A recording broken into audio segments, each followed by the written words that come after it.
Well, all right, guys, we're going to get started here. We're about 10 after. Ian Flanagan here, Dallas, Texas. This is the Freedom Friday Mastermind. A group of EXP agents get together, collaborate, share stories, and interview people that are at EXP that have been in real estate and just absolutely crushing it. We do this every Friday. There's a lot of other groups that do masterminds throughout the week. So if you are a guest on the call today, welcome. The person that invited you here is very excited. We have a lot of love for one another, as you can tell. There's agents all over the country, all over the world on this call right now. But today we're going to be interviewing Bob Mangold. It's more not going to be an interview. It's going to be an interactive hour. So from now till the end of the hour, I want to make this as interactive as possible and really get you guys in the dialogue of how Bob recruits real estate agents. So Bob Mangold is out in Arizona. He used to be a exit Realty franchise owner. He's been in the mortgage business. He is one of those guys that knows real estate inside and out. He is a huge influencer in our company, gets on the big stage and educates and trains folks. But not only that, he's just a superhuman being. He's got an incredible story at eXp Realty. I'll let him share some of the tragedy and how eXp actually saved a lot of things in his life at that period of time. But without further ado, Bob Mangold, how are you, buddy? Good, man. How are you? I'm wonderful. Thank you so much for asking. How are you feeling, man? You've transformed your body over the last couple of years from your injuries. I have, yeah. So I'm good that way. Just unfortunately got a cold. So if I have to mute, I'll mute. If I know I'm going to have to cough, I don't want to cough in your ear. So I will mute if I have to do that on you. Okay. So. Well, thank you for taking the time today. I know it's a couple hours earlier out there, but you know, any excuse to get up and talk to a bunch of EXP folks is a lot of fun, right? Yep. All good. So I know you take guys. us back, man. All right. So I know you guys want to hear about how to answer all the objections, right? Yes. So let me ask you this. What's the best objection? Not interested. What do you guys think? The one that doesn't come up. The one that doesn't come up. Thank you, Carlton. That's perfect. So instead of talking about objections, because the reality of it is what it was 5 years ago, folks, for those of you that weren't around, there were dozens and dozens of them, right? Well, there's not that many anymore. So why deal with them? So how do we take and not have objections arise? Like, what if you didn't have to overcome objections? That would be fabulous. So how would we do something like that? Answer them in the presentation. Answer them in the presentation. So Carlton, I love you, man. Here's the cool part. When you first start talking to an agent, you're not making a presentation, right? So can we agree the best way to make an objection not come up is to answer a great first question or ask a great first question. So when you guys first approach an agent, what do you say to him? Him or her? Hey, how's business? How's business? How's your business? Yeah, so here's what I want. What's your story? I want to caution you on that because you don't just walk up to somebody and lay some things on them, right? You got to start to build rapport so that, hey, how's business? Right? You just don't walk in and do that, but you have to have and be prepared with a line that they have to answer yes. Like if you can answer a question, I'm going to give you a question today that you can ask that only a fool would say no to. And if they're a fool, do you want to work with them? By the way, I'm a straight shooting son of a gun from the south side of Chicago, so you'll hear me be real, okay? So everybody got a pen and a paper because I'm going to give it to you. If I could show you in the next 24 to 36 months how to replace your transaction income with referral fee income, would you want to learn how to do that?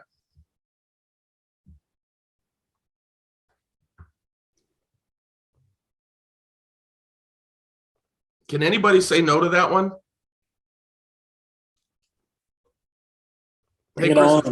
Hey, Chris, if I showed you a business plan where 24 to 36 months from now, we could replace your transaction income with referral fee income and have you become a multimillionaire. Is that something you'd be open to learn how to do? Absolutely. How do you say no? Now, how do you do that? Okay, that's a good question. How do you do it now? I'm just going to make it up for you guys in San Antonio because every Friday you guys do a lunch and learn, right? What's the business plan to replace transaction income with referral fee income? What's that business plan look like, folks? EXP model. It's the EXP model. So you guys in San Antonio do a lunch and learn every week. Guess what? How about if you guys take your top 100 lists, wherever you're doing lunch and learns like that, where you're doing them live, doesn't matter if you do them live or online, and you take your top 100 list, because I know y'all got it, right? And call them up and go, hey, Smarty, hey, man, I've got somebody coming in that's going to teach a business plan that he used, and within about 2 years, he was able to completely replace his transaction income with referral fee income, and now he's worth about $90 million. I thought that might be something you were interested in. Do you want to go? Woohoo! Yeah, let's do it. Who's worth 90 million bucks? Absolutely. At At Hayes. Hayes. When I say he's worth $90 million, how do you know that? It's the present value of his future rev share income. Right. So you can Probably tell not that's even why Chris, fully that's why accounting Chris for and I growth. get along. We can talk all this geeky crap, right? So at the end of the day, folks, how much money would you have to have in the bank at an X percent interest rate? I use like 3%. How much money would you need in the bank to draw out interest in the amount that he earns in revenue share every month and not touch the principal? Well, the answer the last time I did a calculation was about 90 million bucks. So here's a 41-year-old real estate agent worth $90 million. The value of his cash flow is $90 million. The reason I want you to understand the thought process behind that, because all these people that aren't interested, oh, I'm not interested. If you're not interested in learning how a kid that had 7 years experience, well, really when he got to EXP, he had 2 years experience, became a multimillionaire in less than 5 years. You're just telling the wrong story. You're asking the wrong question. And so at the end of the day, you need to understand how to do that. Or you've got Jeff and Amanda with millions, tens of millions of dollars in stock because they sold real estate just like they've been doing for the however many years they've been doing it. You have to understand the value of the opportunity that's available. Here's the good news. The opportunity XP is available to who? Everyone. Everyone. So who gets to decide whether or not you take advantage of the opportunity? You do. You do. And the value of that opportunity is very simple. Are you willing to ask realtors questions? Because I hear all this, oh my gosh, I'm so afraid to do this. I'm so afraid to do that. Are you telling me you're afraid to ask another human being a question? And then if you ask it properly where they couldn't say no, what is it exactly you're afraid of? Now, when they see the EXP model, now they might say something to you like, oh, I couldn't do that. I just love my broker so much. What would you say to somebody like that? What would you guys say? I loved my broker too. I say I love my broker, but I love my family more and my ability to accelerate my financial security. So those are good ones. He or Hey, she Bob. won't. Bob, I tell him I brought my broker with me. Okay. Yeah. So, right. but can most people love my fathom that, broker. guys? I'm sorry. I love my broker, but I don't love him so much that I want to pay him thousands of dollars a year. Right. So all those are all accurate answers. I would just go, hey, David Marsh, how about if you do this, man? Why don't you take and leverage what I showed you today? Like, have you ever attempted to leave your brokerage before? Yes. And when you didn't they start throwing all kinds of stuff at you? Like, hey, I'll give you a different split. I'll give you leads and all that other stuff. Of course. Did that ever make you wonder why in the hell they didn't do that before? Absolutely. Like, if you love me so much, right? I love you, but if you love me so much, why didn't you cut me this offer a year ago or 2 years ago? But it doesn't matter. Why don't you do this? Because I know you're not interested. Why don't you use what I showed you today? Go back to your broker and tell them that you're thinking of going to EXP, and you'll stick around if I can get an ownership stake in the company. And if I help you grow the company, you'll give me a piece of the revenue. And then cut yourself a better deal. Use what I showed you today to cut yourself a better deal. That'd be awesome, wouldn't it? And I'm sure he'll do it. So go ahead and do that. So what I'm going to do is I'm going to check back with you next Thursday, next Friday, whatever the days it is, right? A week from now. I'm going to see how that conversation went for you. Excellent. Because guess what? Now, who did you do it? You know they're not going to go and do it, right? I've actually done it, folks, where you know what? David, why don't we do this, man? Why don't you pick up the phone? Let's call your broker. I'll just listen in. And why don't you just tell him, hey, I'm thinking of leaving for EXP. Let's see what he'll offer you. And then ask him those two things. Hey, if I help you grow the company, will you pay me a percentage of the revenue? And can I get an ownership stake in your broker? And let's see what happens. That'd be fun, wouldn't it? How many times do you think anybody actually picked up the phone and called their broker? None. Zero. Because now I'm on the offensive, not on the defensive. See, all your questions were defensive. Mine are offensive, not meaning offensive like rude, offensive like, no, I'm taking control. Then the other one is, hey, David, while you're talking to your broker, here's what I'm going to do. You single or married? Married. So why don't you shoot me your wife's cell phone? I'm going to call her up and I'm going to walk her through this process, show her how you'd be able to replace your transaction income with referral fee income, and let me get her feedback on what she thinks would be better for you and your family. Cool? Yes. Now, how many times do you think they've ever sent me their spouse's cell phone? Never. Ever. Because what we're doing is we're highlighting the insanity of what they're saying. Because you know their wife would kick their butt if they seen them, right? If they seen some of the rev share checks that we get, they would kick their butt. Now you might go, well, can I really replace my transaction income with referral fee income? Joseph, you're here. Joseph is on my second tier in sunny Southern California. So all my California folks, thanks for being here early. Joseph, in 2 years, did you replace your transaction income with referral fee income? Sure did. Didn't mean you don't have to do, or that you don't want to do transaction income, right? You don't want to earn it. You're a young guy. Yeah, no, in fact, now it's a fun little competition. Can I produce my own rev share? Like that's his competition, folks, himself. Now, mind you, he's in sunny Southern California, average purchase price right around 600, Joseph. Yeah, it's about right. Doing somewhere around 23, 24, 25 deals a year. So you can do the math. And in 2 years, he was able to replace his transaction income with referral fee income. Is it possible? Yes. Did he work at it? Yes. You just have to work at the skills that it takes to get good at this. Right? If you go out on a listing presentation and you're really good at it, were you as good today as you were, say, 10 years ago when you first started? You just have to take your lumps, folks. But if you ask the right questions and do the process the right way, it's actually pretty simple business. Now, Billy had asked me earlier, well, then do I send him the video? I'm not a fan of sending people videos. I would rather see you meet him, A, in person, B, if that's not possible, do it on Zoom. And watch the video with them on Zoom. So you could start and stop it and be able to answer questions as you go through it. Let me give you guys some Brent Gove numbers. So Yep. those of you that know, Brent Gove is one of our top earners in the company, top 2 or 3, somewhere around there. Over the years, he's actually, tracked all of his numbers, and he has determined that 86% close rate when he meets agents face-to-face to watch the webinar together.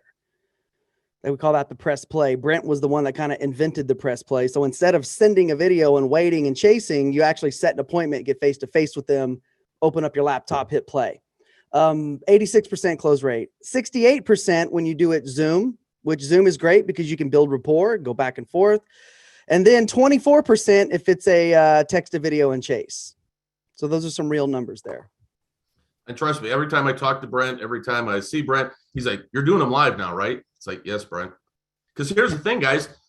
we don't have to reinvent the wheel. Brent knows his numbers. He's got about a 17,000 person rev share group. So he's got one heck of a set of data points, right? Why would we argue the numbers? 86 or 22, you decide. But here's another important question for you.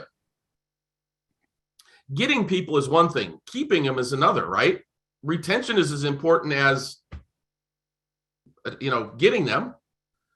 That's right. What is it that you do that makes you valuable? So here's a question for you guys. Why would I join you? I'm interviewing a bunch of EXP people. I want to make sure I'm selecting the right people. What value do you bring to them?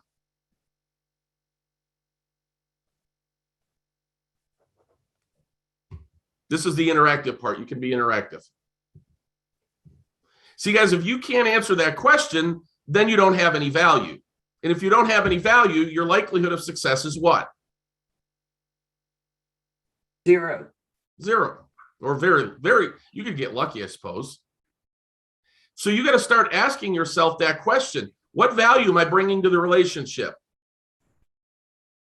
And you've got to answer that question. Now, what's the number one thing? Let me ask you guys this. If I could rub a genie in a bottle, and I could grant you one wish to improve your real estate business, what would it be? An answer, you don't have to put it in the chat box if you don't want to unmute. What would that be? If I asked 1,000 real estate agents, if I could help you with one thing, what would that be? Endless flow of leads. And More listings and buyers. Leads, buyers, listings, leads. It's Leads. always leads. Just so you know, it's always leads. So what are you doing to help people with that? Because here's what I can tell you, folks. You got to stop talking about revenue share. You have to stop talking about stock because they don't get it. You think anybody outside of EXP, and I'll be honest with you guys, out of the 100 people that are here, probably 80 of you can't fathom that revenue share.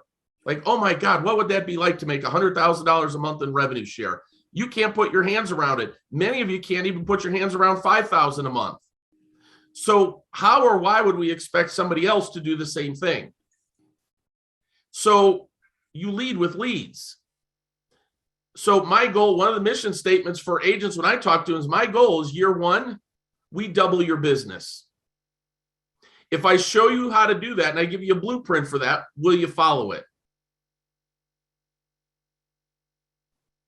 Now you better have ways to do it.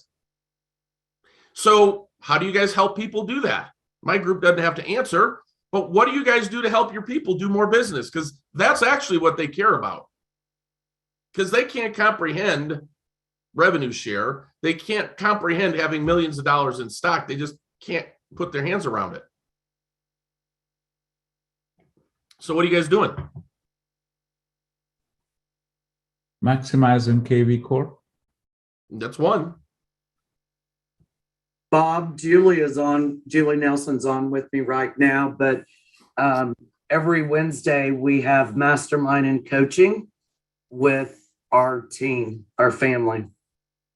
And we're available also pretty much at all times for our first, second levels, third. Oh, so screw you if you're on your 4th level? No, because then those individuals that are sponsors have been trained to do the same thing. So here's what I would tell you, folks, at least my opinion, this is how we work in our group. We've got 1,051 person group. We have people down to 17 tiers. If you're on my 17th tier, I'm going to treat you the same as if you were on my 1st tier. Don't make that mistake because that person's important to somebody in your group. So you do a mastermind on Wednesdays. Cool. What else do you do? And so here's my challenge for you all. You have to keep going. What else? What else? What else? You have to load on the value. And you have to give people good reasons to be around you. And they have to believe that you can actually help them. So a lot of what I want to get across to you today is look in the mirror, guys, and ask yourself that question. Right? One of the things that drives me nuts in workplace is I'll see a post and they'll go, hey, I'm looking for a good listing presentation. Can anybody help me? And I'll see hundreds of people go following. Why don't you do one your damn self? Take over. Run your group. Start to provide value. Because if you don't provide value, they may come, you may be able to talk them into it, but they're going to find out that recruiting is not easy, aren't they? And they were all excited about it, and the first 2 people would shoot them down, and then 3 months later, they're gone.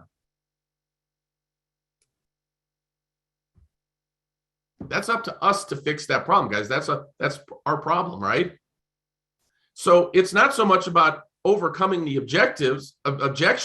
It's about overwhelming them where they would just be absolutely crazy for not joining you because of the value that you can bring to them and what you can do to their business, to their cash flow, and how that impacts their lifestyle. And when you can answer that, you're going to get a whole different set of responses. So we do a class every Tuesday in our virtual team suite. And I hear people go, well, I don't have a personal team suite. For $100, go get one. Because guess what we do with it? We do all, I shouldn't say all, we'll do some recruiting training, but we'll do a bunch of production training, and we have our agents invite agents to that training. Because guess what, folks? When we tell people that we work virtually, do they really know what that means? All their impression is might be what somebody interpreted for them, right? Oh, that's a stupid video game thing. Y'all are a bunch of game things. Well, when they actually see how it works, it's a whole different experience. So let people experience it. So we could invite somebody to a lunch and learn, and then we invite them to these Tuesday classes and we let them experience it. And we just let them answer for themselves. Oh my God, am I getting this kind of training and support where I'm at? And if the answer is no, well, we'll get them then. The problem is, for most, you try and attack it like, get them today. It doesn't work that way. Become their friend, their coach, their broker, their mentor before they join you. So what if you don't have a team suite? My sponsor doesn't have a team suite. Go get one. They're $100 a month. Do it yourself. So I see, hey, how can I, you could be in my RevShare group, Scott. That's what I do for my group. There are no lunch and learns in my city. I see opportunity. 100%, Audrey. If somebody's not doing them, then you do them. Period. Because you always have to be watching, keeping your eyes on the ball for value. What value can I bring? If lead generation is the number one thing, well, how do we deliver value? So I'm going to tell you what Pat and I did. This has not been announced yet. There'll be a press release that'll go out next week. Pat and I accepted 2 board seats and do have a financial interest in a lead generation company that works exclusively on Google. They're a subsidiary of the largest digital marketing agency in the automotive space. They spend hundreds of millions of dollars a month on Google pay-per-click for automotive, pay-per-click and Google My Business for the automotive business or the automotive industry. They wanted to start a real estate division, but needed some expertise in it. So they approached Pat and I about helping them expand that. Now, other than there's a financial interest in there for us, so we're just going to give you that full disclosure, right? Why else would we do something like that? Pat and I don't need to work anymore, number one, right? We don't really need any more to do. So why would we do that? What do you guys think? The folks coming behind. Help agents double their business in their first year. Thank you, Julie. The other thing is, well, gosh, when you're talking to agents and you go, wow, what's your biggest headache in business? Leads. Now, it's obvious. It's something an agent has to pay for, right? Google pay-per-click. We can't say, oh, my God, Ian, this is free for you, dog. But here's what I can tell you.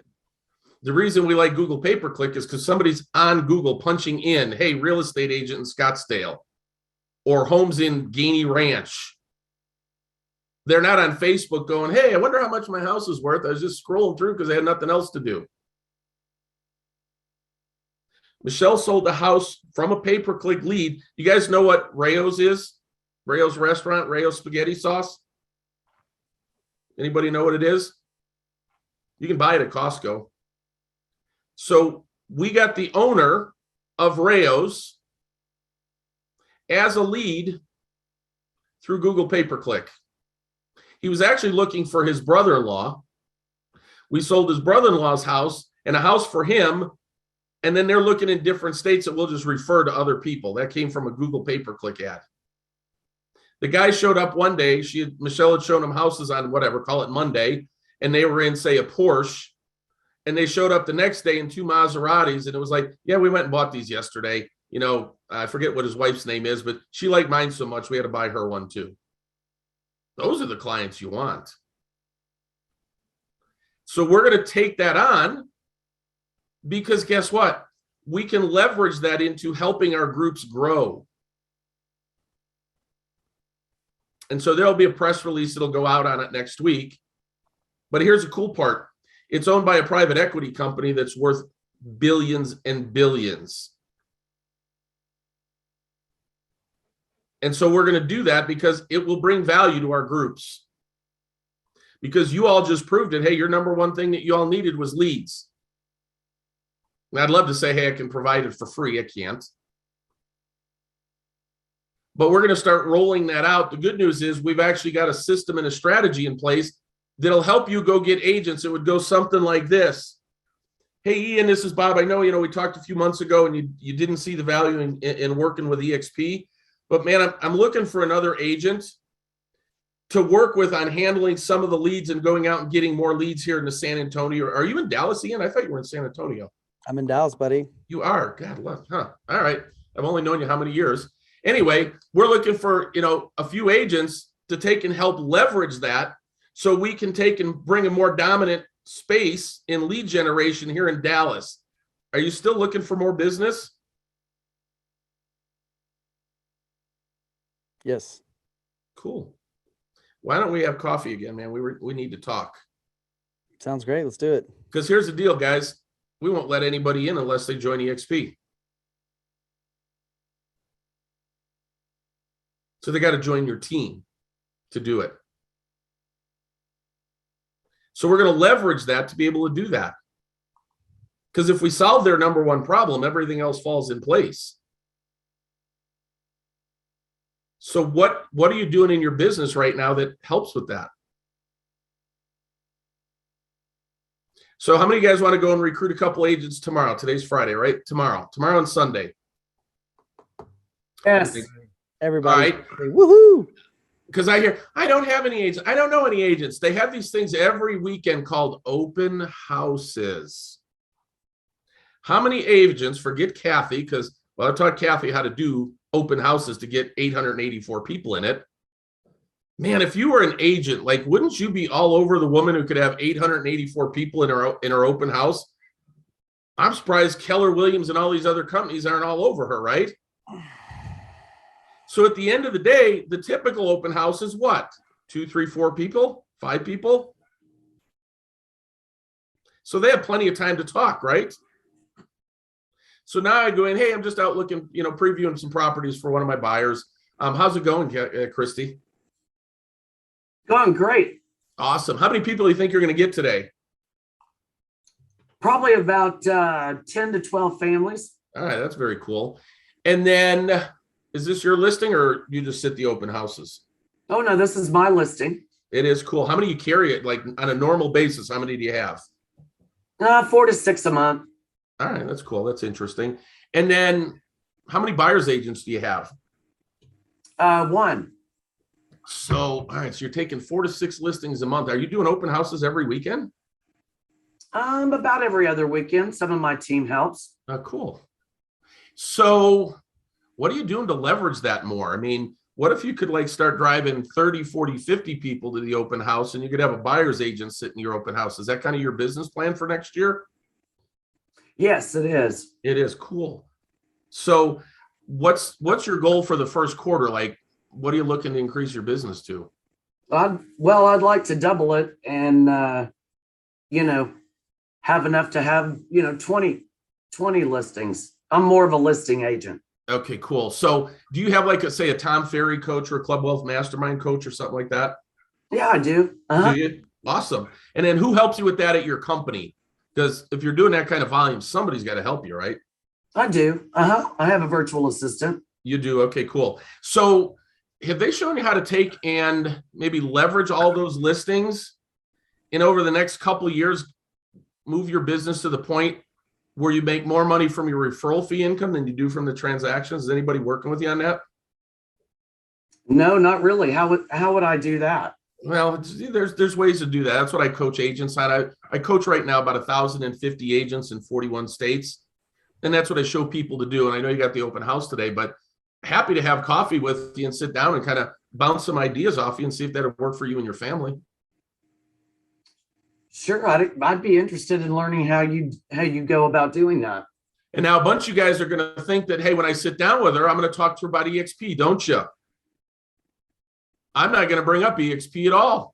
I'm going to get to know her. I'm going to get to look at her marketing systems because, well, what do you think the first thing I would focus on? Me. You, yep. Or pain points. Pain points. Number two, but just from a business perspective, because I'm going to give you full disclosure. I am a South Side of Chicago, deep personality.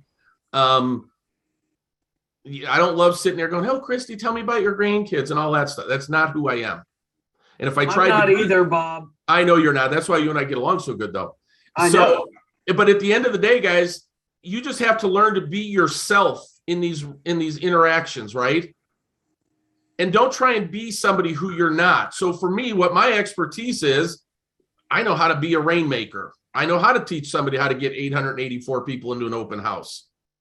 So at the end of the day, the first place I would look at is, hey, Christy, the number one thing I would think we could do to help your business would be to get more people to your open houses because, well, if you could generate more leads, but you didn't have to spend any money to get that, that would be a good thing, right? Absolutely. Because it's not about how much money we make, is it? It's about how much we keep. Correct. And so tell me what you do to promote these open houses. Through social media, the typical through the neighborhood, and through our realtor sites as well. Okay. So if it's okay, I'm going to make a couple notes and I'll come up with a couple ideas for you. Maybe swing back later this week and we could have coffee next week and come up with some ideas for you of things you could do. Does that work? Sounds great. So now I'll just schedule another time to have coffee. And each week I'll just do that.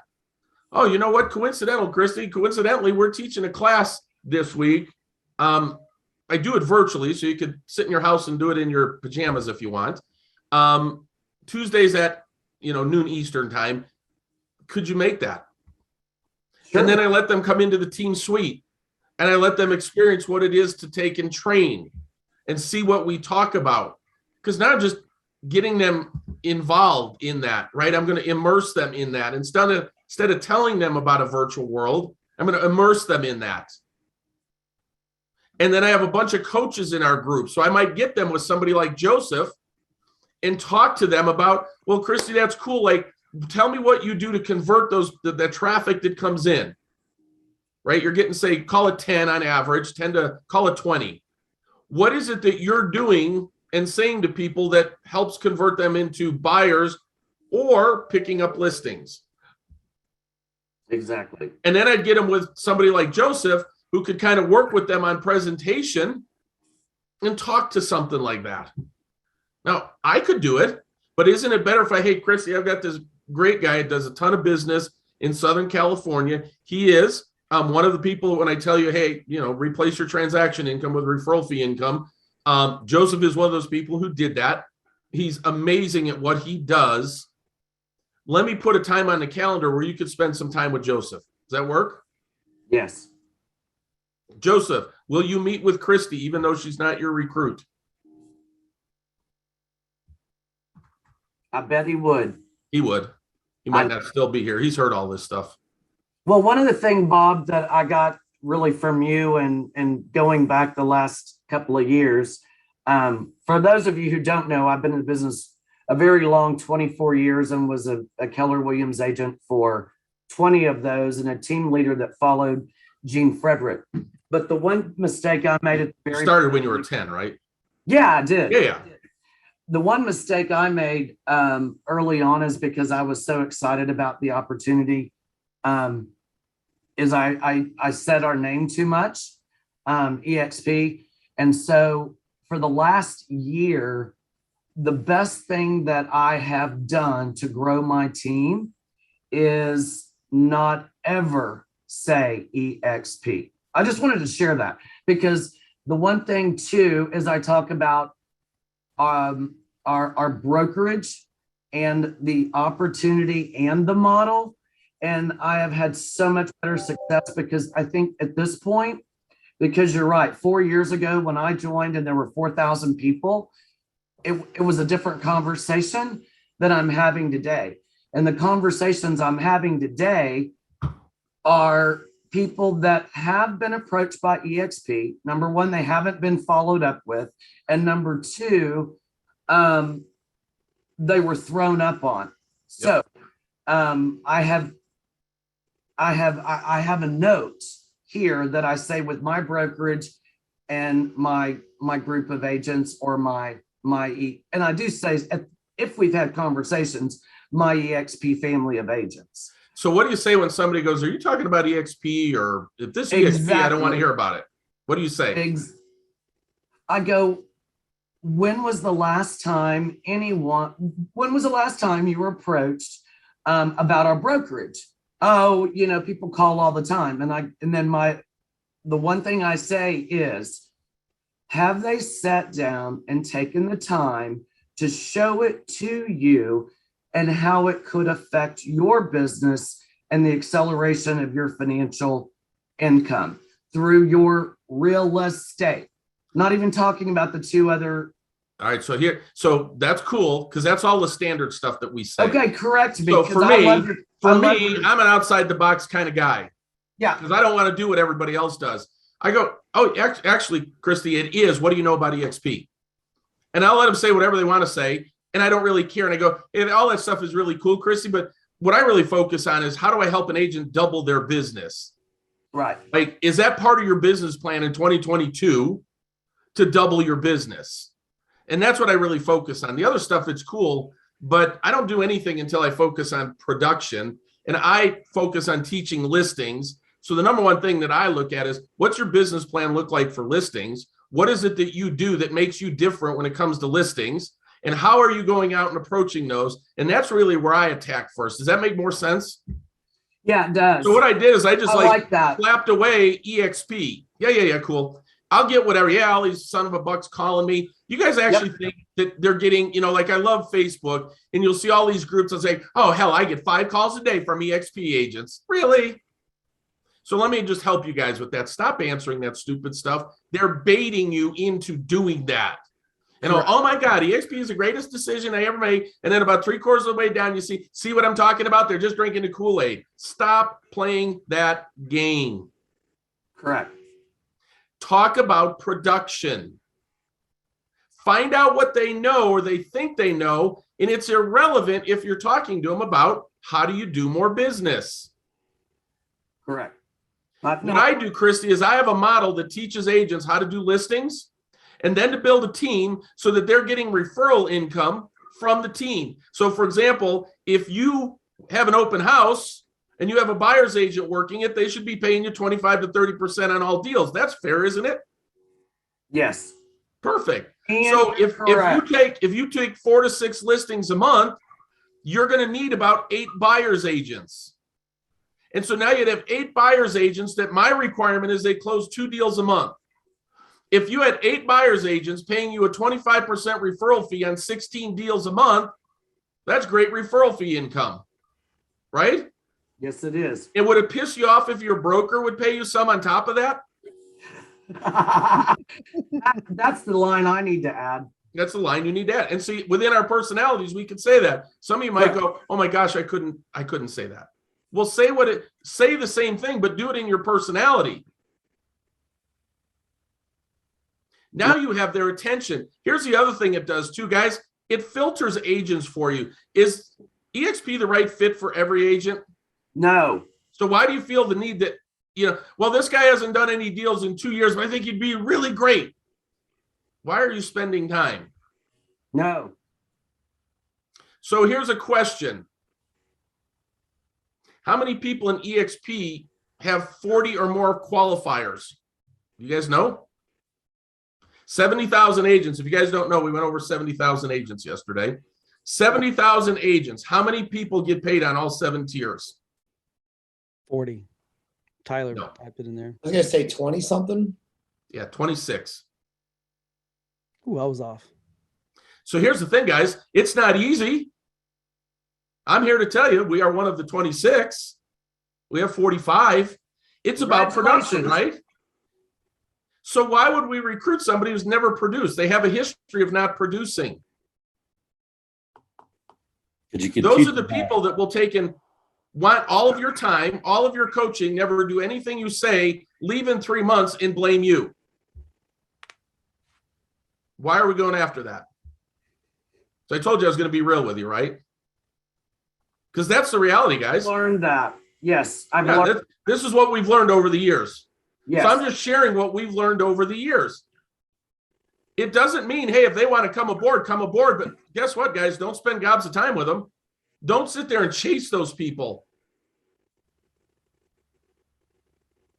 So where's a good resource to get information on building a team? I have that as my next step. What resources do you need, Angel? Open up your mic, Angel. I know you're expecting all the objections, but Right. this is the reality, folks. You were just saying that you teach your team how to build teams right now, and I was wondering if I could get on that call or that training or how. It's just a because I'm at that strategy. point. It's just a strategy, Angel. There's no magic to building a team. Have enough business coming in that you can't handle it on your own, and guess what it forces you to do? Build a team. Right. So the first thing I tell you to do is Yeah. have so damn much business coming in, so many leads coming in, having so many listings, you have to hire. So here's That's what I where would I'm at. tell you. I never tell people I recruit. I do not recruit. I hire agents. If you are not the right agent for EXP, I personally will not hire you. Now, if you're in my group and I'm doing a 3-way call with you, it's your person, it's your decision. So I'm going to do everything I can to help you. But for me personally, I'm not going to do it because I have learned over the 5 years that's not a good strategy. So the number one thing that I would teach you to do, which is the number one reason that Pat and I are doing what we're doing, is so that agents who want to build the team have the ability to ramp themselves up. And the way that you build a team, you don't go out and hire, everybody goes, well, I'm going to hire a buyer's agent first. If you don't have the business, what are you going to hire a buyer's agent for? You don't have any business. I have the business. I have 21 buyers and just me. Okay. I can't. I'm You got losing the them. business. So here's my script for you, Angel. Yes. Hey, Angel, this is Bob with EXP. Hey, the reason I'm calling, I'm looking to hire some buyer's agents to my team. Right now, I have so much business, I don't know what to do with it. Are you looking to do more transactions? Okay. No, And no, then- not okay. Answer that. He's role playing with you. Role play, Oh, Angel. I see. Yes, I'd like to do that. All right, cool. How many deals, how many transactions are you doing right now per year? Probably about 25. All right. So how many more do you want to add on? 50. So I'm not asking you if you're doing 25. I'm doing a role play with an agent you're trying to hire. Oh, okay. I'm doing 12. 12. How many could you handle and are you willing to do the work for? 25. Okay, perfect. So I can help you with that as long as you're willing to do the work and follow the systems that I have in place. Is that fair? Yes, that's fair. Great. Then let's schedule a time to sit down and talk. It's an interview, Angel. It's not a Okay. recruiting. It's an interview. Okay, Now, thank you. Pat and I are also working on some resources that you would actually be able to know how much volume somebody's doing.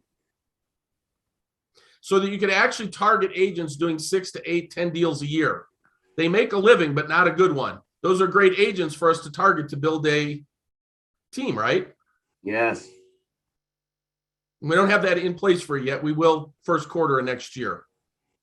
So what Pat and I really look at is, and I don't like using the word leaders, but we're running a business, right? I'm running 1,050 agent real estate brokerage in 41 states. My job is to bring value to the agents in my brokerage. Yes, I know they work for EXP, but inside of EXP, I have my own brokerage of 1,050 people. What value can I bring? What tools can I bring? What systems can I bring to them so that they can do more business? Because indirectly, folks, let's be honest. I know those of you that know me just know that I'm so saintly that all I care about is that. I don't care about money for me or my family. If my agents do more business, don't I make more money? Yes. And if I could double their business, don't I make more money without expanding the number of agents that I have? Yes. Which means I have less what, Christy? Headaches. Headaches. It's a business strategy. Let's be smart about this. You guys are running a business. You have the ability to build your own brokerage inside of EXP so that you don't have any overhead. You don't have any liability, right? You don't need to do any of the training. We have 50 hours a week of live training. You don't need any rent, maybe $100 a month for a team suite. You're not buying any equipment. You're not hiring any staff, yet you get a percentage of all the revenue inside your brokerage. So I seen somebody ask a question about a brokerage. That's my answer. That's how I approach a brokerage. I just go in and find their pain points. So I used to own 2 exit realty franchises. I spent $116,000 a month in overhead and marketing for my agents. Do you know what kind of pressure it is to make sure that they're doing enough business to pay $116,000 in overhead? Because guys, if they didn't do that, who was stroking the check? You. That's painful. Yep. I figured out in about 18 months why they called them brokers. Thank God I owned a mortgage company that would supplant the cash flow that I needed. And my real estate companies were profitable. I made a whopping $21,000 my best year as a franchise owner with 180 agents. The EXP model allows me to have my own brokerage. So here's one of those questions that I ask a broker. Hey, Christy, are you happy being a big fish in a small pond, or do you want to be the big fish? Or are you happy being the small fish, but in a big pond? Well, I just love all my agents, and, I just have always wanted to be the broker. Right. So you can tell Christy's talked to some, right? They're family, agents. Bob. They're family. Right. They're family. Here's the deal, guys. If you believe that, no shit. I got a bridge to sell you. Correct. If shit hit the fan, pardon my French, in their life, their business, their cash flow, and they had to close down the business, would they do it? Sure. So one of my personal agents said that to me. Oh, dude, I don't think you get it, man. My broker was the best man in my wedding. I couldn't do that to him. I just couldn't do it to him. Yep. My next question was, now, give you a little background. His wife had been on her deathbed for 6 months. He was unable to produce for 6 months. What will that do to the cash flow of an agent? Kill it. And I just said to him, it's like, well, let me ask you this, dude. Your best friend, your broker, knew you couldn't produce. Did he ever once make an offer to, like, hey, make your mortgage payment, help you out financially, knowing you didn't do that? Like, your best friend, did he ever make that offer to you? And he's like, no. And I said, and you're worried about that? Because here's how I work with my friends, man. When they need something, I'm there to give it to them. Is that really that important to you? Because, well, they show their true colors when that's there. But at the end of the day, you're worried about that friendship. But when you needed him most, he wasn't there. Well, and then you got to go. Here's the key, guys. You have to go, how does that make you feel? Yep. Right? Because it's about the emotion. It's not about the logic of stuff. It's about the emotion. How does that make you feel? Right? So when I asked David that question about, hey, go to your broker, you've left, and they started throwing stuff at you, that every one of those conversations ends with, how does that make you feel that he let you go a year or 2 years or 3 years or whatever time it was, and was willing to pay you more money, give you more leads, and he didn't? How does that make you feel? Why would he do that?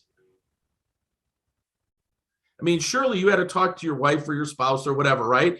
And tell them that. Like, how did you guys feel about that, knowing that your broker could have helped you make more money and they didn't?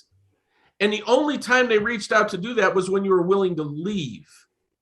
Why did they have to wait till you were willing to leave to help you? Are you comfortable with that?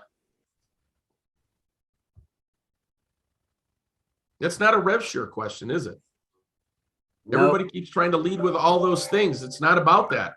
Find out what their pain is and then rub it in. And if they don't realize that that should have hurt their feelings, I'm going to make sure they do understand it should hurt their feelings.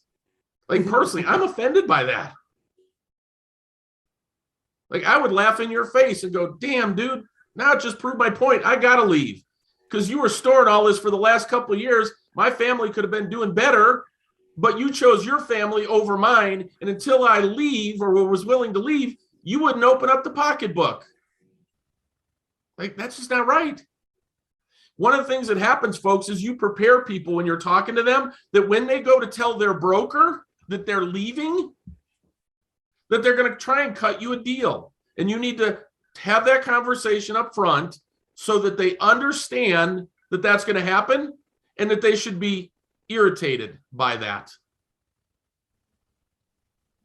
I agree. I do that all the time.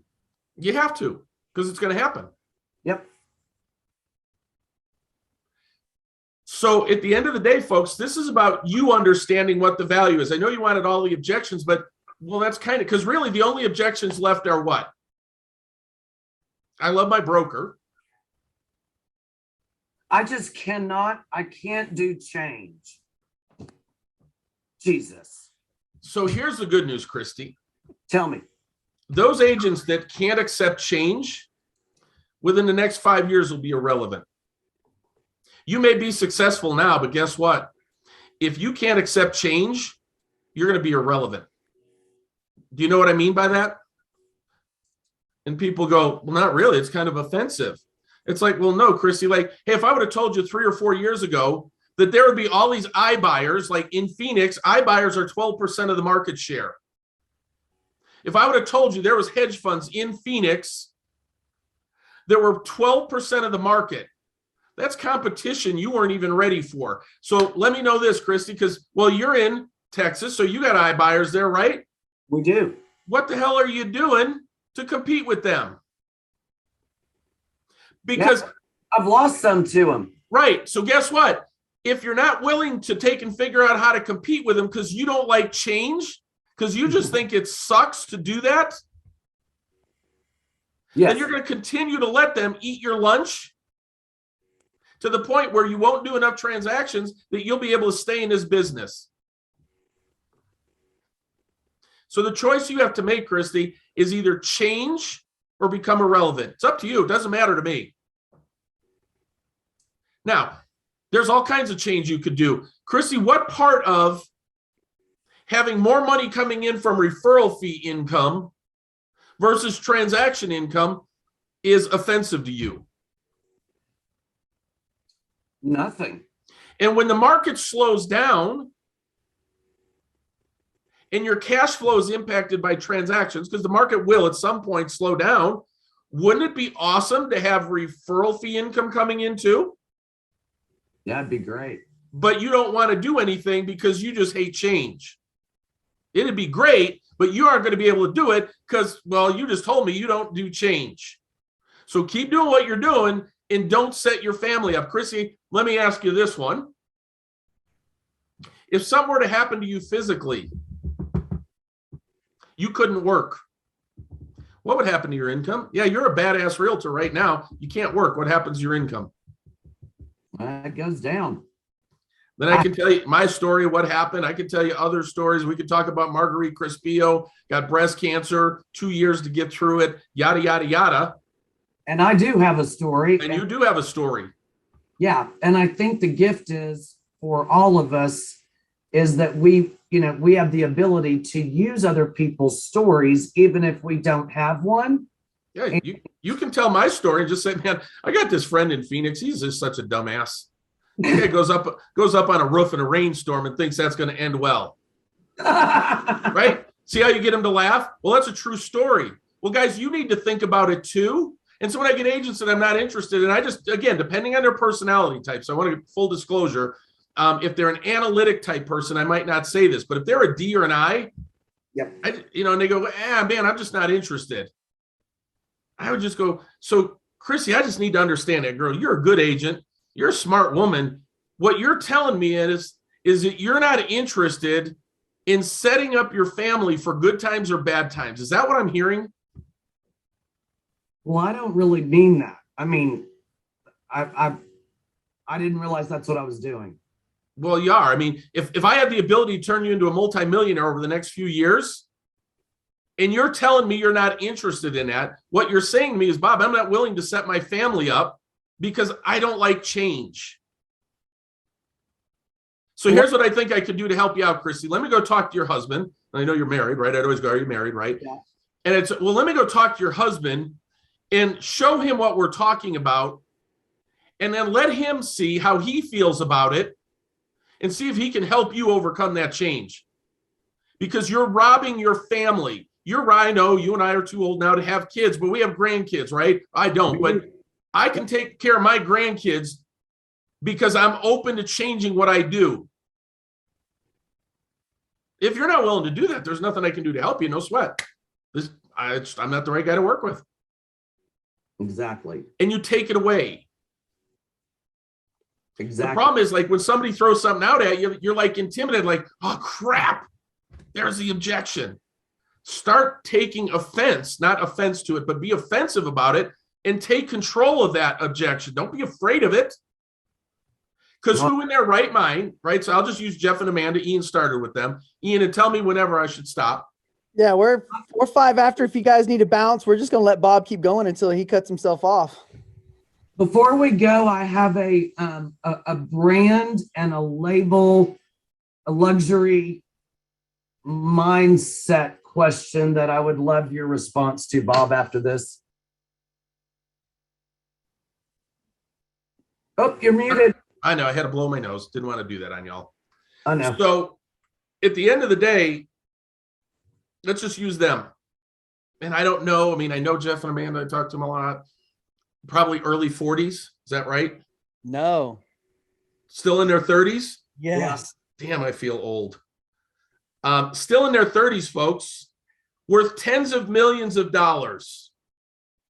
You honestly want to tell me that every agent on the planet isn't interested in doing what they did?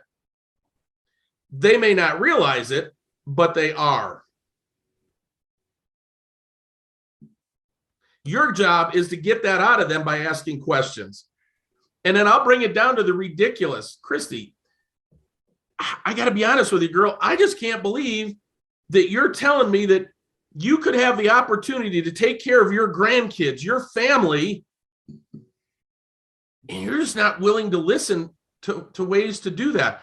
I just can't believe that's you. I mean, that's not the person you seem to be. Like, I'll just shame them into it. And I absolutely can do that with. I know you can. People that are known to me, and I need to do a better job. I've been too nice, believe it or not, and respectful, and I'm over it. Well, here's the deal. Is everything I'm saying true? Yes. So we know it, they don't. We can't blame them. If you don't have confidence in it, how will they? Right? I'll do a three-way call with people, and I'll let the agent do an introduction. And I listen to it, and they're so defensive and they're so timid about what people are about to see. Why would we be timid about it? I'm looking for a link. That's what I'm doing my phone at the same time. Why would we be timid when I know? Here's what I know. I can take any real estate agent on the planet who's willing, and I can turn them into a multimillionaire in a couple of years. That's what I know. And how do I know it? Because I did it for myself. I've done it for others. And I know thousands and thousands of agents who have done it. That's how I know. So why wouldn't I be confident about it when I know I can change somebody's life? The only thing I can't do is I can't make them want to do it. So I'm certainly not going to be shy about it. I'm not going to be timid about it. And I'm not going to be embarrassed or be on the defensive about it. That's just that.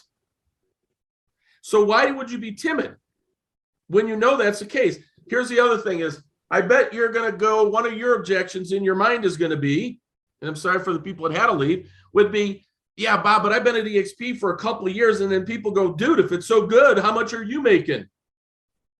Is that right? Yep. Want the answer? Tell me. So the first couple of years I was at EXP, I focused 100% on my transaction income. I needed to make sure that I had the cash flow available to my family to pay our expenses and meet my responsibilities. Now that I've done that, now I'm going to start focusing over the next 2 years on my referral fee income. Make sense? Poof, end of subject. I love that. I like the referral fee income. So remember, the words that we use matter, right? So when you see me do that on stage, I'll always tell you. Yep. At the end of the day, the words we use matter. Revenue share. Is EXP well known enough now to that many people have heard the phrase rev share? So it automatically sends up a flag for people, right? So Yes. if we know that, why use it? And do you think people can understand what the word rev share means? Not really. They don't. They don't. But every agent understands referral fees, don't they? Correct. If I can interrupt real quick, something that I have gotten a lot is, for example, every time I hear somebody explain, oh yeah, some EXP agent explained to me about the that part of EXP. They say, oh yeah, it sounds like a pyramid scheme. I've actually heard it a lot, a pyramid scheme. So I can give you the straight out answer to that one. I want to give you that one because it's one that'll come up. And it's like, well, let me just ask you this. When you close a transaction, do you pay either a split or a fee to your broker? Yes. And if they generate leads for an agent, they usually take a 50-50 split on that, right? Yep. Correct. So they're getting paid on their business. Well, then that would be a pyramid scheme too. Yeah. Can I add what I throw in? And it may be right or wrong, but it's just what I say. Sure. Let me Sean just said, name a brokerage that isn't a pyramid scheme. That's 100% it, right, guys? Because here's how it works. The agents bring in the money and the owners or the brokers use that money that the agents generated to pay themselves and the expenses of running the business. It's not wrong. It's just, that's how it works. So what part of that pisses you off that if you would help expand the company, that they would pay you referral fee on the business? Like, which part of that would piss you off? I didn't see who answered that question. Yeah, it was me. Sorry. Yeah, no, that's okay. And I actually say the words, which part of that would piss you off? Okay. Or if it's somebody who's, like you can tell, like say prim and proper and whatever, then I would just go, well, which part of that is offensive to you, Danny? Yeah, I don't know. It seems like a scheme. I don't want to be, I don't want to get ripped off. Well, how would that work? Like, how would you get ripped off? Yeah, I have some friends that, they told me that, they've been into some of that, multi-tier industry things. And I mean, they've gotten money taken away from them a lot. Now, were they with EXP or were they in the real estate business? Or are you just talking some MLM selling vitamins? Yeah, and there was another company. Yeah, okay. So at the end of the day, in order to take and get paid referral fees, you have to have a real estate license. If a company was a scam, do you think they'd be able to hold a broker's license? No. If they were a scam, do you think they could get listed on NASDAQ? No way. If they were a scam, do you think every quarter when they release their financial results, that if they were a scam, that wouldn't come up? Mm-hmm. Because really what we do, Danny, is in order to grow, we had two choices. We can hire a corporate staff, right? You know, head of recruiting. Then we can have a bunch of regional and local recruiters and pay them a salary. And they'll recruit any warm body because, well, let's be honest, they're going to be on a quota, right? And so they'll hire any warm body. Yeah. Here's Exactly. what our philosophy is. You're doing transactions and you know when you're working with a good agent and a bad agent, right? Yeah. So what we'll do, Danny, is we'll let you filter out the bad agents because let them stay where they're at and let you talk to the good agents. And because, well, we would ask you to do that, don't you think it's fair that we should pay you to do that? Yeah, exactly. So we're willing to do that. Which part of that doesn't make sense?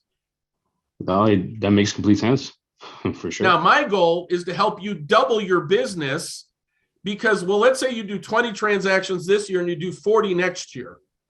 Let's agree half the agents are bad, right? They don't know what they're doing. Yeah.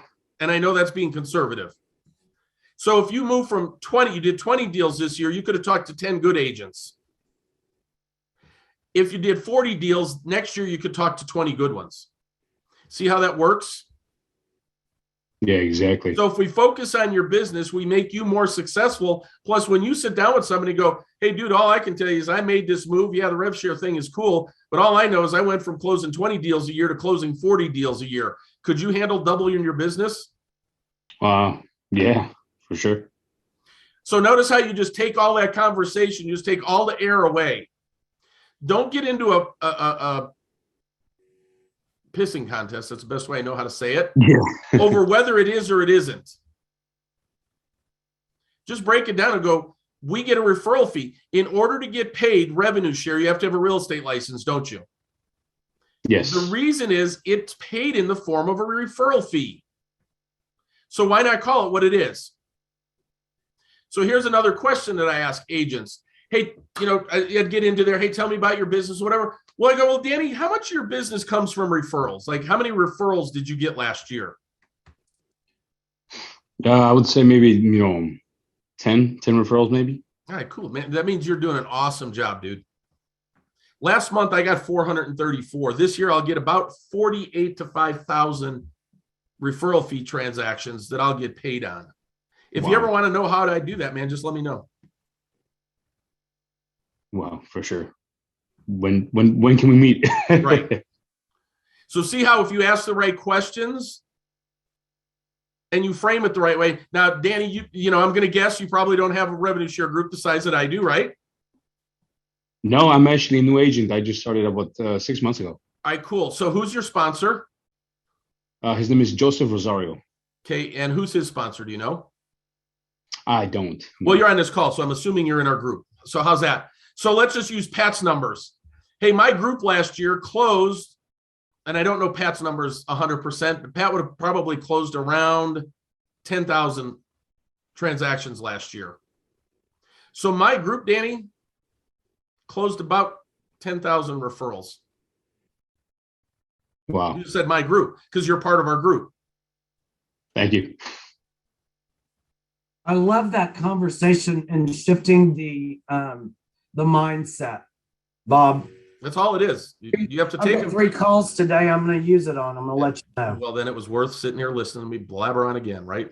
You're always worth sitting and listening and blabber. So, But I really need to know real quick because I'm going to know.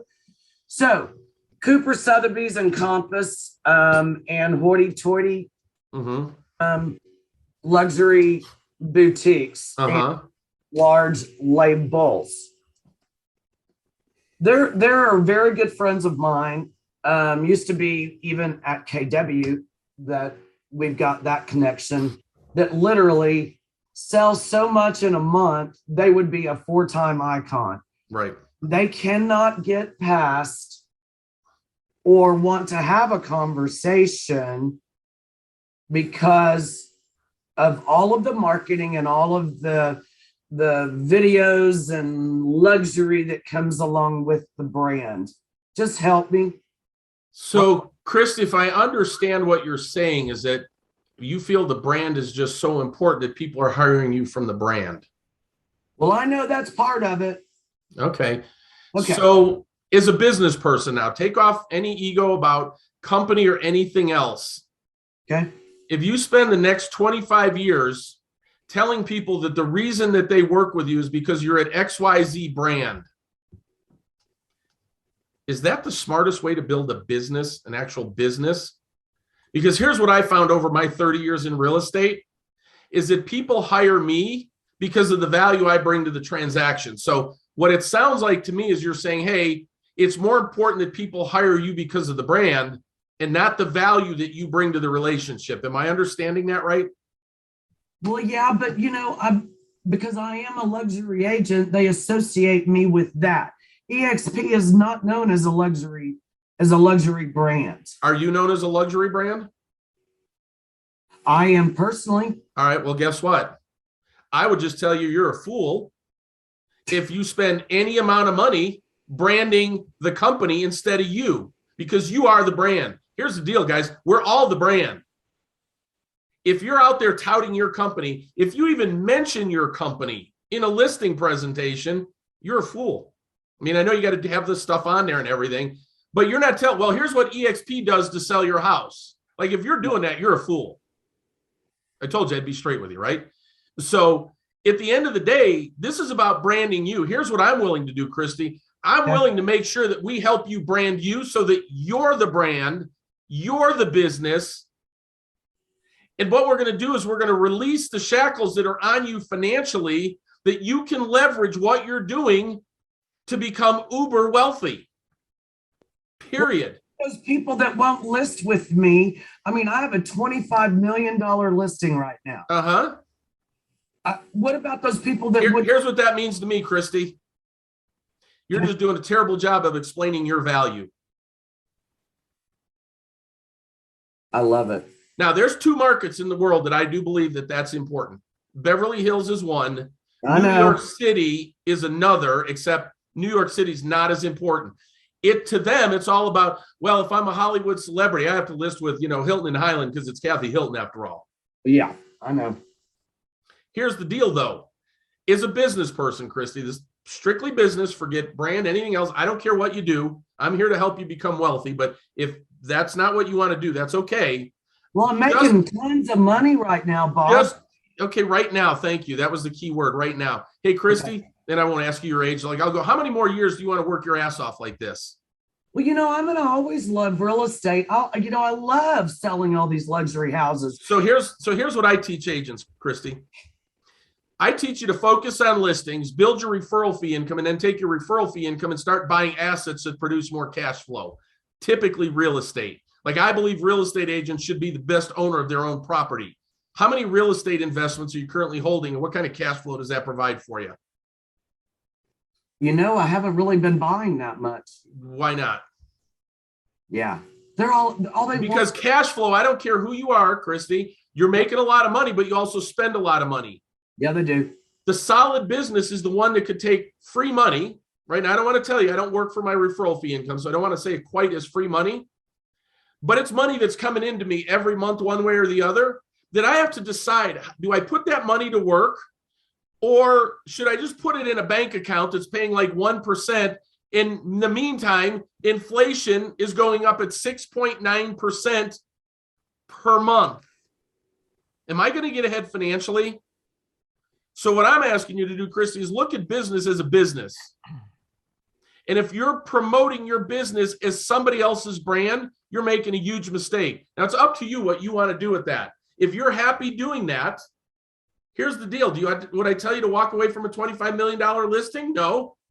Christy, you're a sharp real estate agent. Can you go get more? Yes. Okay. So if I could get more and I could make more money doing less business, that would certainly give you a better lifestyle, right? And then you're building the brand of Christy, not the brand of Compass or whoever. Super Sotheby. Long term, isn't that better for you financially where you're in control of your money, not some broker? Yes, I'm just so scared that my clients would not list with me. Buck up, girl. I know. Thank you. No, that's what I would say. Buck up. Here's what I would tell you. If you're afraid, it's because you're not bringing enough value. So write that word down, value. I don't know how many people are left. Write that word down, value, because that has to be in everything that you do. If you're not delivering enough value to the agents that you're recruiting, the agents that are on board, the clients you're trying to list their house, the buyers you work with, then they'll go somewhere else. So every time you go, man, I can't seem to get my business up and off the ground. Here's what I want you to do. Go into the bathroom, look in the mirror, and just let yourself know, well, the reason is because I'm not providing enough value.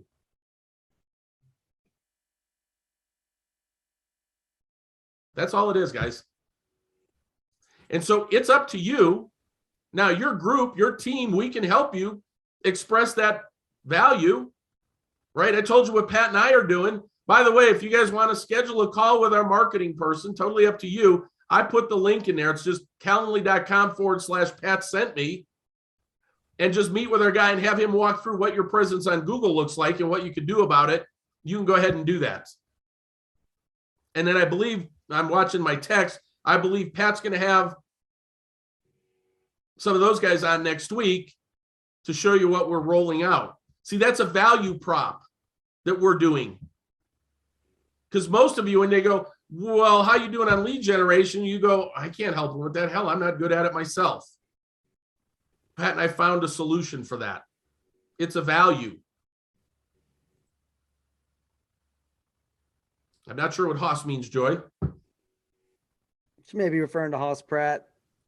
We had Could him on be. the call delivering That's not- value. It's Man. in the chat box here. Yeah. Where's the link? Just scroll up. It's in the chat box. Calendly.com/Pat again. sent me. Thank you, David. He just reposted. That's a value add. Why are we doing that? Because we know that we can provide value. Because here's the deal, guys. If every one of our agents, and I'm not stupid enough to think that they would, like if all 1,050 of my agents started working on improving their presence on Google, what would happen to their business? Blows. Now, if you could show somebody how you have a presence on Google, what you're doing to generate listings or leads or both, what would happen to your recruiting efforts? Pat and I are just looking for value. We're looking for value in the mortgage space. We're working on something that'll just blow you guys away. And so at the end of the day, it's always about what value do you bring. Even as large as Pat's group is, as large as our group is, we're always focused on what value do we bring to our agents. Because the day we stop providing value is going to be the day that what happens? They leave. We don't grow, we shrink. So the word value has to be in everything that you do. What value do you bring? That same thing personally, guys. What value do you bring in your personal relationships? If you don't bring value, they don't want to be around you. And so we have to start thinking about what value are you bringing? Because all the objections mean nothing if you don't bring any value. I mean, what if I had, his name is Joe, what if I had Joe sit down with Christy, Miss, luxury brand agent, and we started doing some research on what she does on Google, and she probably sucks at it. Thank you, I do. I know. And we showed them actually how to do it or how they could change that and have somebody else do it for them. Because guess what, guys? Real estate is not about you doing things. It's about finding people who know what the hell they're doing and having them do it for you so you can focus on what? You get paid for three things, folks. Three things only. What are they? Well, closing transactions. Nope. Listing. Adding value to people's lives. Kind of. We get paid for getting a contract signed or a buyer broker agreement signed, a listing agreement signed, and recruiting an agent that's productive. It's all we get paid to do. Period. The work that is all has to happen behind it is work that generally you could get somebody for like, 10, 12, 15 bucks an hour to do that for you, right? So if you're focusing your time on anything other than those three things, you'll make less money. Our job is to try and help find people that can facilitate this. I don't need to teach you how to do, Google and all this other stuff, because guess what? You'll spend 100 hours trying to figure out how to do it, never figure it out. And in the meantime, you won't go get listings, you won't get buyers, and you won't be having the time to talk to an agent. We're running a business here, right? If nothing else, we can bring that value. I could sit down with somebody like Christy is a luxury agent, and I could build so much structure in there. I could get her on the phone with Pete Middleton, who does, I don't even know how much, 500 million a year. I forget his numbers. Yeah, tons. And get Pete Middleton. I could leverage that. Because you don't see, right? I think it's Pete Knows Real Estate. Yeah. Right? Pete's brand is Pete Knows Real Estate. It's not Compass. We only get paid for 3 things. Anything else that you're doing other than those 3 things, you're not maximizing your dollars. But Bob, you spend time teaching all these classes and doing these kinds of things. Am I getting paid to do it? No. Am I getting paid to do this class? Yes, No. I am. I got a bunch of my agents around here. Am I getting paid, Christy? You're not in my rev share group. Am I getting paid for you? Absolutely. Because How? we're in the company. In the stock. Yeah. So here's the cool part, folks. This is what you have to understand. I looked at it this morning. So altogether, in our 5 years, I brought 94 personal agents to EXP. We have 61 left, 45 qualifiers. I brought 94 agents to EXP, 61 of them that are working, and those 61 turned it into 1,050. I didn't do it. They did. What's easier work, them doing it or me? Them. I built leverage into my life by building that group, because now it grows on its own. I don't need to do this. I like to do it. You're building leverage, because if you have a business that's 100% reliant on you and something happens to you, what happens to your income? I'll spare the story if you haven't heard it. I fell off a roof. As you imagine, I didn't bounce well. I was unable to really do anything for what I was told was 6 months. Like, dude, you ain't gonna be able to walk for 6 months at best. If a doctor told you you couldn't walk, you were going to be 100% bedridden for the next 6 months, what would happen to you? What would happen to your family, your cash flow, your mortgage, your rent, the ability to feed your family? What would happen? That would go away for sure. Right. Now, you don't have to be stupid like me and go up on a roof in a rainstorm. I'll just give you that forewarning. But bad things happen to good people every day of the year. Marguerite Crespi, a 2-year battle with breast cancer. Do you think when you're going through chemo that you can work? You can't. I have agents that have been in car accidents. I have an agent where his wife is on the kidney transplant list, has an autistic son, can't work. What do you think revenue share does for them? They took care of their family because they were willing to make a change and then take some action. Guys, this is real simple. I don't remember, it was Jake Kinder or Brent. EXP is a risk of ego, not capital. The risk of ego is like, hey, Chris, have you ever heard of EXP? Or however we get there. That's the only risk you have. Oh, hell yeah, I don't want to talk about that. That's your risk of ego. The average agent can hear that a couple times, right? And then they stop. Stop letting them ask that question. Start teaching them how to do this.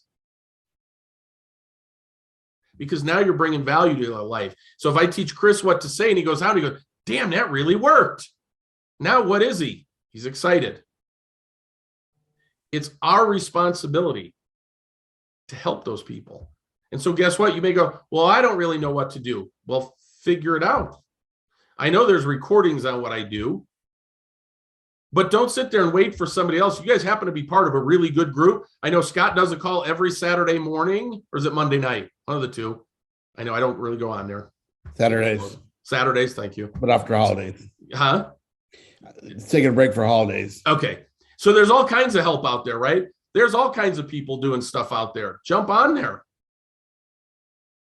Hey, here's the thing. Why don't you be aggressive and start calling some of the top people in our business, right? You know how to get their names. and go, hey, Chris, could you kind of tell me how you did this? So all those people, Chris, are they willing to talk to people?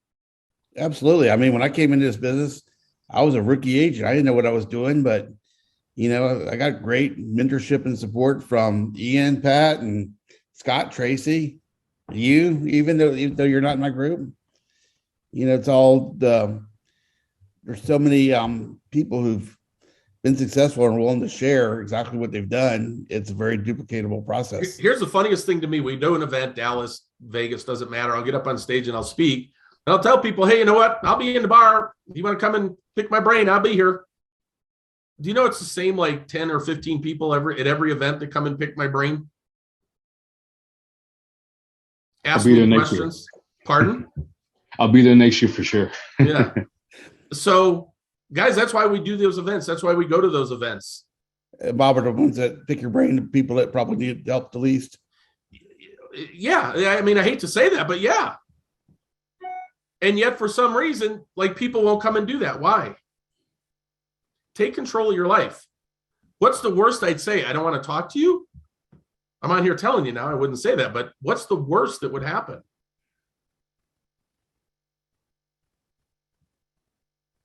And I finally had to get over myself, Bob, and you probably told me I didn't like no.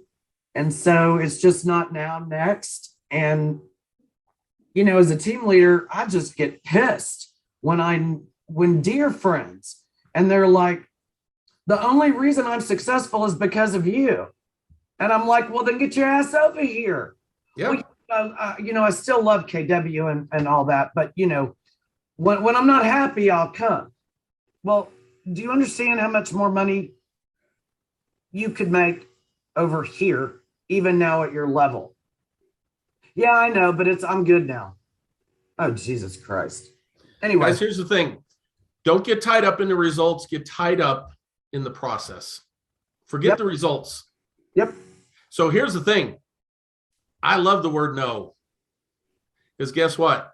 I get to prove I'm smarter than you. I hate to. So we're on a call. I know it's recorded. But at the end of the day, recruiting, sales is a chess match.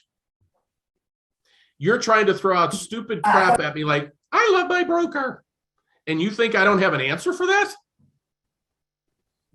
And then what I do is I turn the tables on you and I sit there and stare at you. And Christy, you've kind of seen me do this with people because I'll role play at live things. And I'll just sit there and stare at you because I'll ask you a question that you have two choices in the question. You either say what I want you to say or you will sound like a moron. And I will sit there and stare at you until you tell me what I want to hear.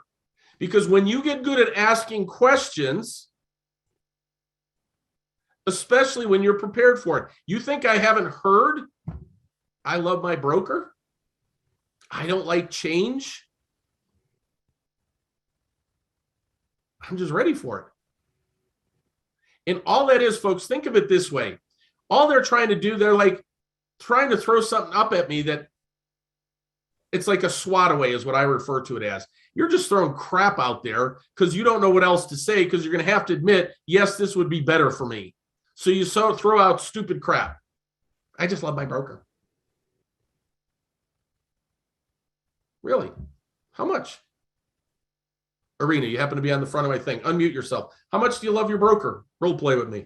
Or Herbert, you just popped up. Hold on. There we go. Yeah. How much do you love your broker?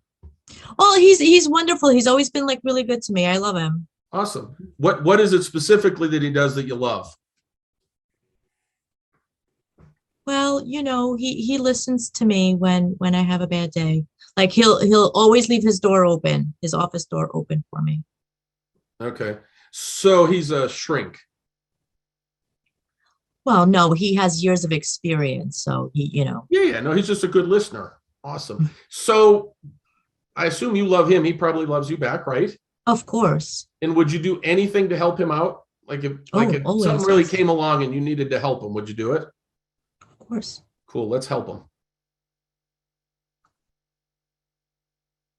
him. If you really believe that you would help him, then let me help him. I used to own a brokerage. I know what it's like. Let me help him. How about if we have lunch with him? Well, then he would know that I was talking to you, and I don't know if I feel comfortable doing that. Well, here's the good news. The very worst case that's going to happen is if he thinks he's going to leave, you're going to leave, he's probably going to offer you more money, more leads or whatever. So the very worst case scenario is you'll improve your lot in life. But if the most important thing to you is helping him versus him knowing that you're thinking about leaving, because here's what my experience shows me, Arena. If a friend of mine actually knows that I'm going to move someplace that's going to allow a better life for me, they're happy for me. Would he be happy for you if you could improve your life? He'd be upset if I decided to leave. So he wouldn't be happy for you if you could improve your lot in life. I know, but we've just known each other for so long, and like our families do everything together. We go on vacation every year together. Well, I didn't tell you to stop going on vacation with him. I said, let's help him first, right? You know how in the airlines, when they do the announcements, hey, put your air mask on before you try and do it on your kids. Let's do that with him. So let's have lunch. Whatever he decides to do is cool. All you have to tell him is, you know what? You need to talk to this Bob guy. He makes a lot of sense. I think he could help you out a lot. Let's have lunch. That's all I need you to say to him. Does that work?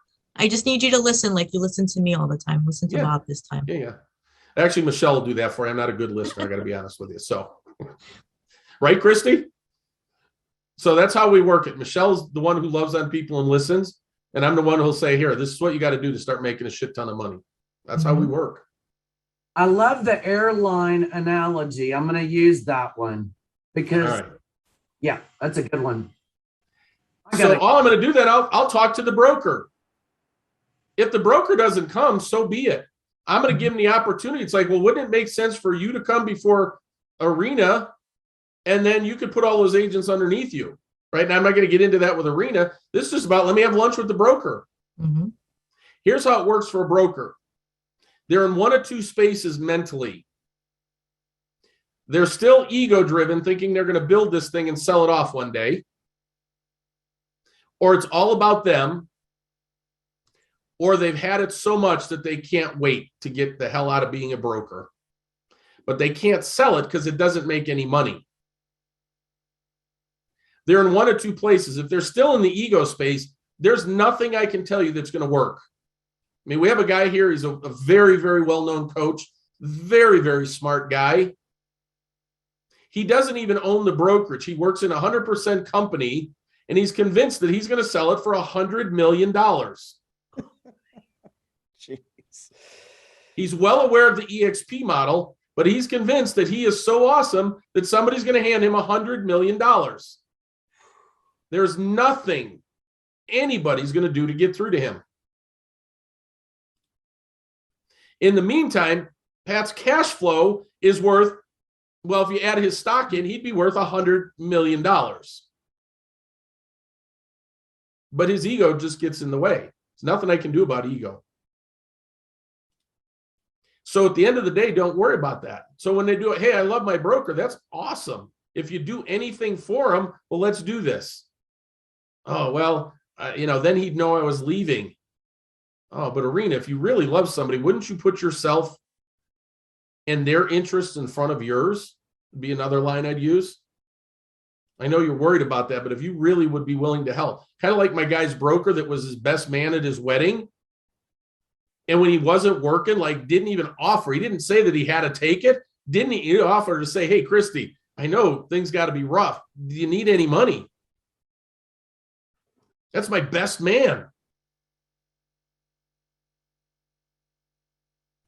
So if you're putting yourself first, then do you really love him that much?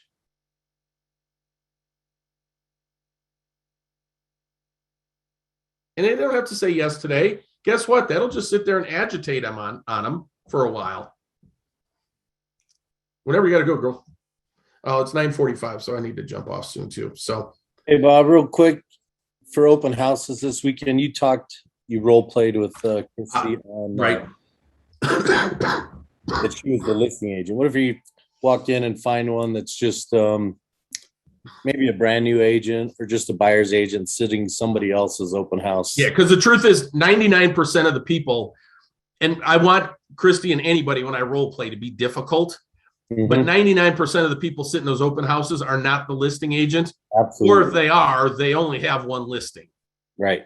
Right. So then it's just like, hey, what kind of traffic you're expecting? Hey, tell me how long you've been doing this. Hey, what do you think the biggest headache is? You know, what's the biggest headache for you so far? Looks like you're sitting open houses trying to pick up business. Right. So those kinds of things. And then they go, yeah. It's like, great. Now, what have they taught you? Like if I was a buyer, what have they taught you on how to approach me? Well, they really haven't.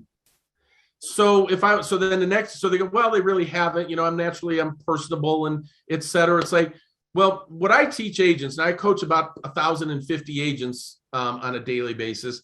What I coach agents on is that you figure out what your value proposition is and you're able to do that. So if I said to you, you said, hey, are you working with an agent? I go, yeah, I've got somebody. What do you say to that? And so like, what would you say to that, David? I say, oh, awesome. Where is your agent? What's their name? And have you signed anything with them? Not all in one sentence. Not all, one question at a time. Yes. So what I do is I just go, hey, that's awesome. Now, is that an agent who's just sending you something? Or is that somebody that you're contractually obliged to?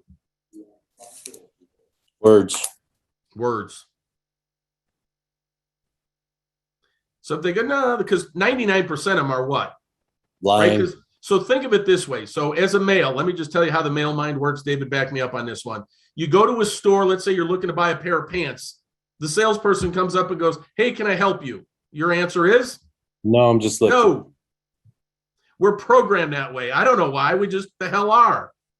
So I did a consulting gig many years ago for a clothing company. And all I did was I changed the question. I charged them a lot of money to do it. And so what I said is, here's what we're going to do. David, when a man walks into the store, you just go, are you looking for pants or shirts? The pants. Great. Are you looking for blue, brown, or gray? Or blue, black, or gray? Because, David, what colors other than jeans of pants do you buy? Khakis. Blue, black, gray, or khakis. But if he goes khakis, well, then I bring him over the khakis, right? Right. He didn't say no to me. All we had to do is change the question. And I charged him a shit ton of money for it. And they were like, really? That's it? Like, that's what we're paying you for? It's yeah, watch what happens. And then I told you, then it would be like, well, yeah, I need black. And, then I would go, well, David, do you need shirts that match this? Because our ability to match is what? Non-existent, right? I haven't bought clothes in like 100 years because, well, I'd look stupid. And they go, hey, do you want me to help you pick out a tie for that? Do you have to wear a tie? No, you want me to help you pick out a coat with that? So what happens is now I'm just upselling you and you never knew it. Because I know as a man, you don't know what the hell to do. I'll even joke with you. It's like, how in the world did the wife let you out to come shopping without her? Right. Right. So you laugh. So when I'm in an open house, well, what would you tell me if I was a buyer? Like, so think of it this way. This is what I teach my agents, David. You need an elevator speech. So you have to figure out the question that you can ask because, well, how are you going to take and get them to work with you? Because, well, there's a gazillion other realtors in the marketplace. There's agents that'll rebate the commission, right? Hell, likelihood they actually have a relative in the business. So what is it that you provide? What service, what expertise do you provide that would compel me to work with you? Even if my brother-in-law said he'd give me all the commission back at closing. Why would I hire you? Well, we have our own internal MLS here in Arizona, and we get properties that are off market that no other agent, unless they're at our company, gets. So we get those properties before they hit the market. And you would have an opportunity to get those because the good ones go quick, as you already know. All right, well, just set me up on that. If I buy one through you, then, you can get paid. Where are you at in Arizona? Chandler. All right, so I'm in Arizona. I get the same properties. I know all the wholesalers. So it's got to be unique, folks. What is it that you do that nobody else knows how to do? So you guys want to hear what I say to a buyer? Yes. All right. Hey, David, I work a little bit different than the average real estate agent. Let me tell you what my goal is for my clients, and it may not work for you, so just let me know. My goal is to help you just find the house that you want, right? I can't make you buy a house, so you figure out, you pick what you like.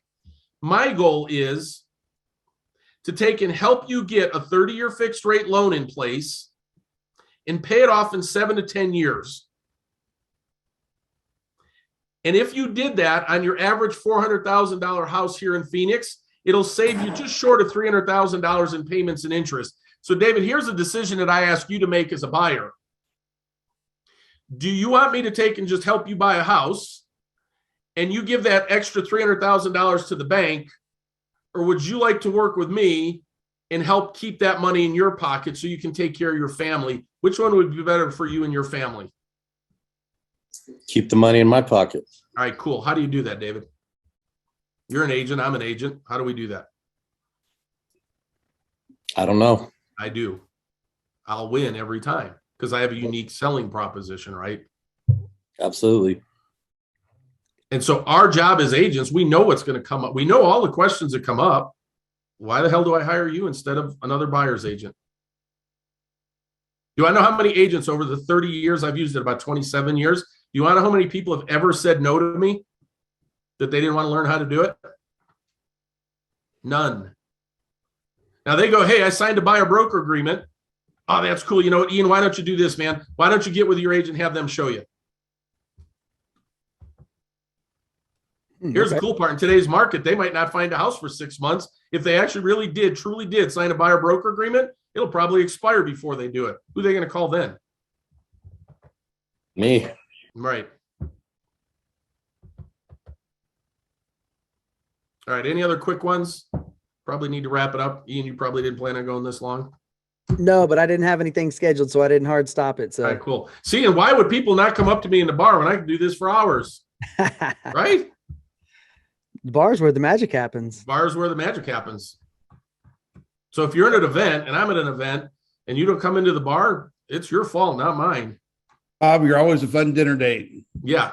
So I make you laugh too. All right. Anything else you guys want me to cover? Going once, going twice. Hey, real quick, Bob. In Yes, the sir. messages, there's a lot of volume in here, but Heather Fields asked a question, which was missed. What percentage of gross income do you set aside to invest in enough lead generation to grow a team? So, well, you want the standard answer in the real estate business? You want me to tell you the reality? Reality, of course. Good, because I'm only going to tell you the reality. What you hear is 10%. If you want to build a team, a successful team, 20. Yeah. No, I definitely wanted the reality answer. Yeah, it's just 20. Because remember, Okay. it's not about you anymore. You've got to feed these people now, right? Right. Here's the other Right. thing that I'm going to tell you also. This is very common. It happened with Pat. I was Pat's coach. And he came to me one time. He goes, dude, how much more money do I need to spend? I need to get more leads for my agents. And I said, whoa, no, we're not doing that. Here's what we're going to do. You're going to go back through all those leads with each of your buyer's agents, and you're going to find out how often they've called them and what happened to those leads before we spend another penny. Right. And he came back about 2 weeks later. He's like, oh my God, thank God you made me do that. Because I went through, they called one time, left a message, and never called them again. See, it's real easy when it's your money to just go, no. I only want the ones who say, yeah, Bob, I'm ready to go today. That's all they'll pick off. So you need to have a management system in place, like say every Wednesday, that you meet with them and, okay, let's go through lead by lead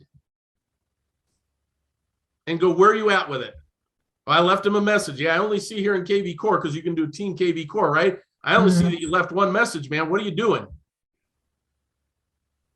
So be very, very cautious, because they're very good at spending your money, because they only want the people who will answer the phone and say, yeah, I'm ready to go right now. So remember, the only one that will protect your money like you would is you. So 20% is the real number. Thank you. No worries. What city are you in? Well, it's Roanoke, but everybody else says DFW. Ah, okay. Yeah. Anything else I missed, Chris? Because honestly, I don't pay too much attention to the question box. I think that was about it for I my. see a bunch of them for the links. David, thank you for reposting. I'll repost one more time. And then I believe if I'm watching my text, I believe Pat's going to have Brett, who started that company and is now the largest digital marketing agency for automotive groups. Tons of value. That's it. Awesome. Figure out your value to people, folks. Once you do, your life will change. I can tell you that. Bob, thank you so much for your time today. For No pouring worries, into man. everybody, man. We all had, yeah, I think everybody kind of had an aha in some way, shape, or form. Well, hopefully. Yeah. Thanks, Bob. Thanks, Ian, for hosting. You got it. Well, My guys, pleasure, man. Both of you. you guys have a wonderful day, weekend, and we will circle back up. Awesome, guys. Talk to Awesome. you later. Have See a ya. good day. Take care, You guys. too. Bye-bye. Have a good weekend, Bye-bye. everybody.